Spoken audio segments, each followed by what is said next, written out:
एक बार एक राजा ने अपने राज्य में शानदार आयोजन कराया। उस आयोजन में सभी अपना अपना हुनर दिखा रहे थे। एक जादूगर भी आया। जादूगर ने सोचा कि आज ऐसी जादूगरी दिखाऊंगा कि सब मुझ पर आश्चर्य करेंगे। फिर क्या, उसने राजा का सोने का मुकुट ही गायब कर दिया। लोग हैरान रह गए, लेकिन राजा इस बात से नाराज हो गया और उसने उसी वक्त जादूगर को मौत की सजा सुना दी।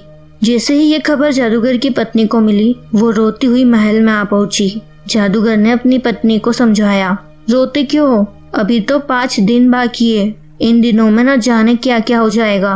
बीवी को लगा कि मौत की खबर से उसका पति पागल हो गया है।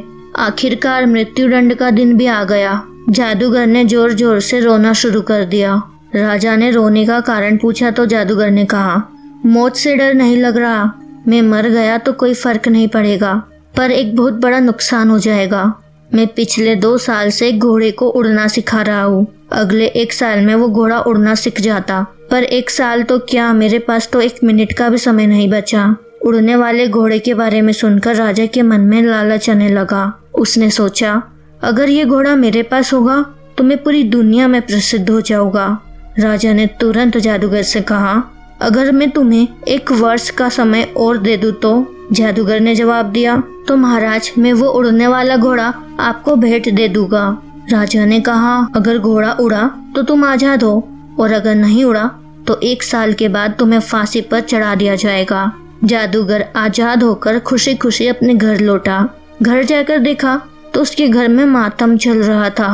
सबने ये मान लिया था कि जादूगर को तो मौत की सजा मिल चुकी है, लेकिन जादूगर को सामने देखकर सब आश्चर्यचकित हो गए। जादूगर ने अपने परिवार को सारी बात बताई, जिसे सुनकर पहले तो वो खुश हुए, लेकिन फिर उदास हो गए, क्योंकि वे जानते थे कि ऐसा कोई घोड़ा है ही नहीं। और जब राजा को इस बात का पता चलेगा तो किसी भी वक्त जादूगर को मृत्युदंड दे दिया जाएगा। जादूगर ने अपने परिवार वालों को समझाया और कहा कि 1 वर्ष बहुत लंबा समय होता है। क्या पता इस 1 साल में क्या क्या घटित हो जाए। जो पल है उसे तो जी लिया जाए। हुआ भी कुछ ऐसा ही। कुछ महीने बाद ही राजा की मृत्यु हो गई। अब कौन सा घोड़ा और किस बात का मृत्युदंड? अब जादूगर बिल्कुल आजाद था।